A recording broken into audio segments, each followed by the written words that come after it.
mga kids, nakita niyo ba kung sino si Mystica? Pero sa mga mami, alam niyo na siguro kung sino si Mystica at inaabangan niyo ang pag-raid natin sa closet ni Mystica. Alam ko yan. Kung ano-ano nakita ng ating kasamang si Liza doon, yan ang yatid namin sa pag-ronda ng Beauty Patrol.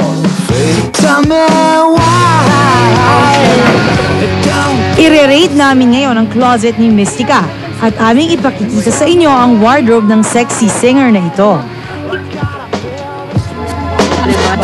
Ang outfits ko, ang dami oh.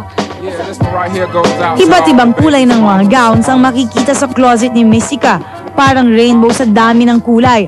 At the more glitter and shimmer, the better. So, I've got lots of nightgowns here para sa mga lounges o kaya sa mga hotels because I used to be staying in some hotels before I became Mystica. Sa isang cabinet naman nakatago ang lahat ng mga baduy na damit ni Mystica. Ito ang mga damit na ipinasusuot sa kanya noong nagsisimula pa lang siya. Narito ng lahat ang kanyang flashy jackets, funky shoes, at ang kanyang assorted wigs and caps. When I just started in the show business, gusto nila yung a female version ng April Boy Regino. So they wanted me to use some wigs and of course, April Boy, di ba, may mga hats, mga ganyan. So, version ng isang baduy. Pero ang nag-uumapaw sa dami sa loob ng kanyang cabinet ay ang kanyang mga bikini wear. Samot-saring kulay at design meron siya.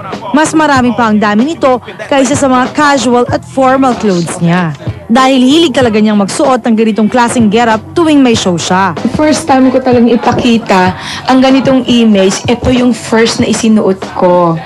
I like red, you know, it's my favorite color kasi it's the color of fire.